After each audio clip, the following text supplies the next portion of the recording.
responded to it yet. He's busy doing other things right now. UFC, he's still a UFC fighter.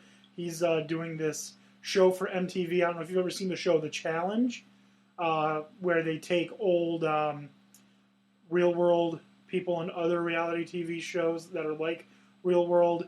Like a Fear Factor type deal? Well, kind of, yeah. So they put them through like physical and mental tests. So like... Or challenges. Yeah, challenges. Yeah, exactly. Yeah. So like, for example, I think one of them was like they had to carry a mattress up a hill and then do a puzzle. So like, yeah. I'm sorry, I just try to avoid MTV at all costs, so I have not seen said show. I understand you. But he is appearing on the Challenge Pros, or whatever it's called. Oh, okay, so he's doing other personality stuff right now. Yeah, so like they're competing in these challenges against the winners of past challenges. So he is still doing things. And side note, everyone now knows again who Lolo Jones is because of that. She is crazy. She will kill you. Avoid Lolo Jones at all costs. Not surprising. All right, so that's my number 5 is CM Punk. All right, my number 5 here is going to be... Now, I did a little different. There's not a single wrestler on my list, but they're people I would like to be either in wrestling or actually wrestling.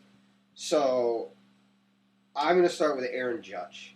Because, first of all, he's 6'9", 270. He looks like a wrestler. And he's... And if he wasn't doing baseball, if he wasn't so good at baseball, he'd have to do something else with that mug he's got. And he is so ugly.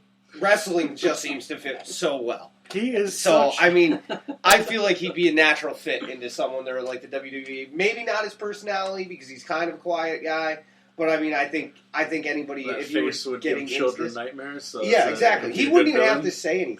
He wouldn't have to say anything. You could cane him and just put a mask on his face. He did it. He did this thing. Oh, I thought you meant he'd like cane him, like beat him with a stick, and I was going to say that already happened with the ugly stick. Yeah. So, but he did a thing with Jimmy Kimmel where he put on glasses like Clark Kent style. Oh yeah, and people didn't recognize him. He was asking people, so like, what's your favorite? Who's your favorite New York Yankee? And so a lot of them were like, oh, Aaron Judge, and he's like, really? Really, you can't recognize me? It's pretty hard to mistake me for anybody else.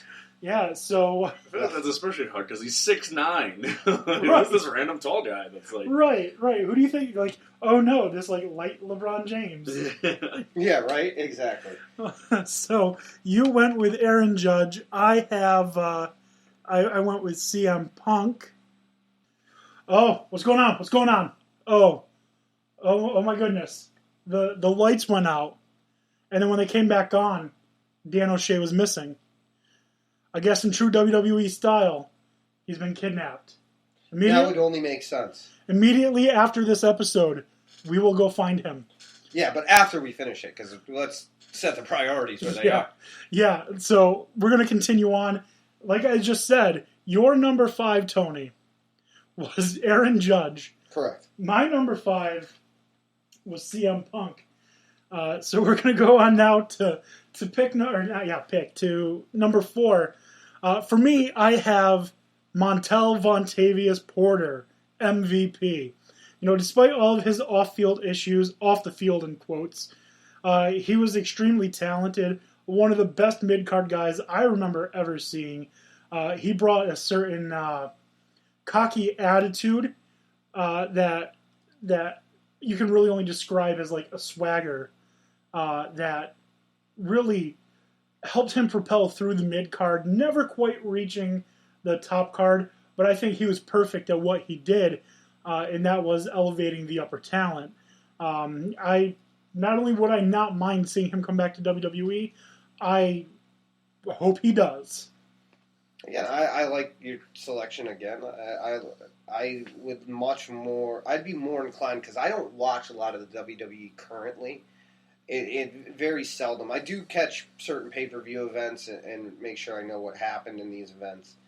But I feel like we're missing something from that Attitude Era that really drove me to it.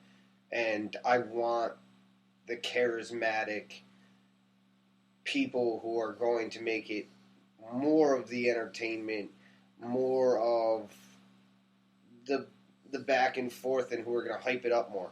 So I'm with you. Yeah, he's definitely. I wouldn't say one of my favorite wrestlers, but for the position that he was in, like I said, the mid card, Intercontinental, United States title type guys, he was definitely one of the better ones in my opinion. And like I said, he was just cocky. He was arrogant. He had decent music, so that always, which sounds funny to say, but like a lot of times wrestlers are made or broken by their entrance. Well, yeah, I mean glass breaking, you never not think of Stone Cold. I mean, the music does actually have a defining role in who you are in this entertainment. Kurt Angle's music, oh man, when you heard that patriotic music come through, you knew who it was. Oh man, you knew that stuff was about to go down. Yeah, or I mean, The Rock, I mean, that's classic. Or It's Time to Play the Game. Yeah, that was a good one. Anything by Motorhead. You knew it was about to get real. Yep, the Big Show had a good one for his entrance too. Yeah. Yep, Kane's creepy Slow Chemical by Finger 11. Yeah, and then well, I mean you never not. I mean any wrestling fan knows the Undertaker when he comes up. The ring of the bell. You knew who it was. So so that can make your entire career. Oh, yeah. Or it can destroy your entire career. Oh, yeah, absolutely. So MVP was my number 4. My number 4 is someone we've mentioned on this show before. It's Ndamukong Suh. Ndamukong Suh. I feel like that man is... He has to be in the NFL. Or not in the... He is in the NFL. He has to be in WWE. Even if he's just makes an appearance in like a pay-per-view... I feel like there's some way he's got to be there at some point. He's too perfect for it. His final move could be a stomp. The curb stomp. I call it the field stomp. That's where he did it, so that's where he's doing it now. Yeah.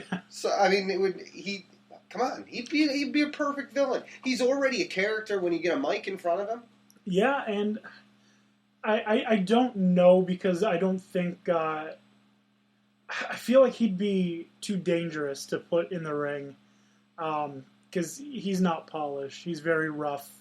So all these moves, I think what's... It might be difficult. I could see that. Maybe he's not built for that. I mean, maybe with some training he'd be able to do it because we've seen big guys pull this off before. But yeah, I mean, I know what you're saying. I could totally see him though, definitely making a guest appearance at something. We've already seen Gronk do it.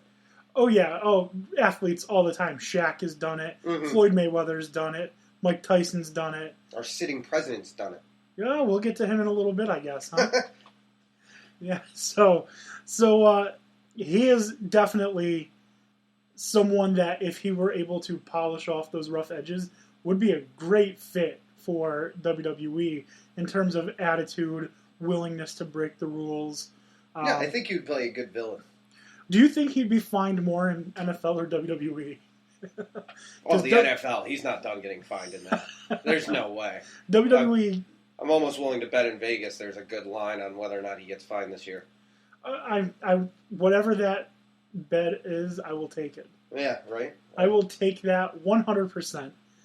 Safe bet. So my number 4, I just can't believe you have Aaron Judge and Ndamukong Suh. Oh, it gets better. My number 4 was MVP. Your number 4 was Ndamukong Suh. So now let's move on to number 3. My number 3 is someone who left WWE and has become a huge star in another promotion. If you've never seen Lucha Underground, it's kind of fun. It's like a TV show. They do it in seasons and episodes. Okay. Not like, there's no season for WWE. Right. It's just always running. Lucha Underground is different. They do it like it's a TV show. There are stories that actually make sense. It's not like... And it runs for a season, basically. Right. Okay, all right. I see what you're saying. So, the guy that I picked for number 3, he's mostly known in WWE as a tag team guy. First with Joey Mercury and then eventually with The Miz. He, like I said, not as well known as being a singles competitor, but he did get to showcase his talent in Lucha Underground. He goes by Johnny Mundo. His name is John Morrison. He was in great shape, very athletic, crazy ability, and he had one of my favorite feuds of all time when he was in ECW with CM Punk. Oh man, them feuding over the ECW title, classic. If you've never seen any of those matches, look them up. If you're a wrestling fan, you won't be disappointed. I feel like I have seen him. I haven't seen anything on ECW in a long time, so I would have to go back and do it. But I did watch ECW for a while. It wasn't the real ECW. It was when WWE bought ECW, right. and they brought it back. Yeah, but still, it was just such good. They had a great core of smaller guys who were realistically good enough to be main level talent. You had Morrison, you had CM Punk, who's not that big, Elijah Burke. Mm-hmm. He was a junior. I believe he was a junior Golden Gloves. He was great. Marcus Corvan. So there were a lot of great wrestlers in the ECW brand. Only CM Punk is from the list. He's the only one that's still there. I mean, obviously they had other people. Kane, the Big Show. They were all part of ECW, but by the time they got there, it was pretty much a joke. So if John Morrison ever wants to come back to WWE, I would welcome him with open arms. I could see it. I could see the pick affiliation. I get that. I mean, I haven't. That's the thing. That's why my list is all people that's outside. I don't know the underlyings of the people that should be in the WWE. I think the WWE needs to do something to really get back that excitement that was there in its earlier years, because there are times where it gets in a groove and it just works. Maybe some of these people that have these personalities could do it. People that they've got now, though, are just incredible. When's the last time you actually watched WWE? I don't know. I've watched the last thing I watched in entirety. I want to say was like a WrestleMania. The last one, I think. So there are some younger stars on Raw. They used to be called the Shield.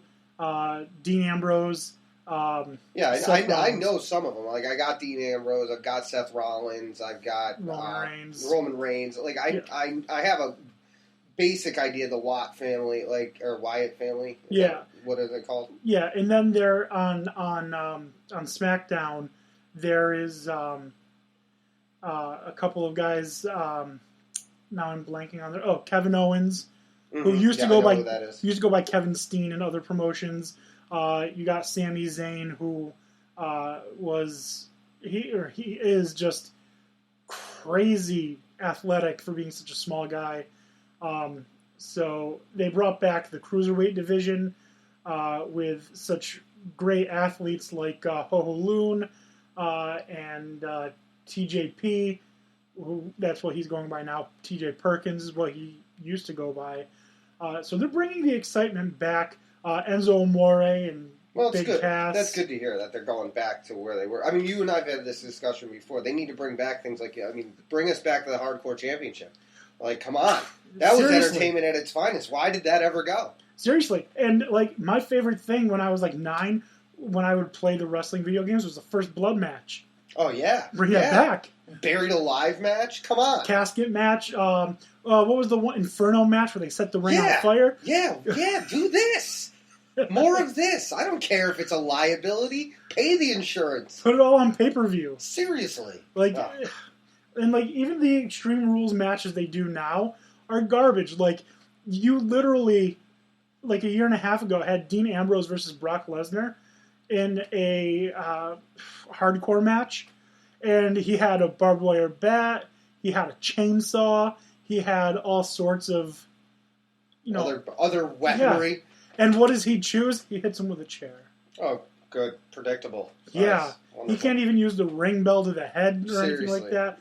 And then he gets chokeslammed. He gets F5'd on the chairs, and then Brock Lesnar wins. You got a baseball bat with barbed wire around it. Use it. I want to get back to Mick Foley going through a cage into tacks. Yeah, he almost died, though. But did he? Did he? I guess not. All right, then. I guess he didn't die. All but right, he came pretty close to dying.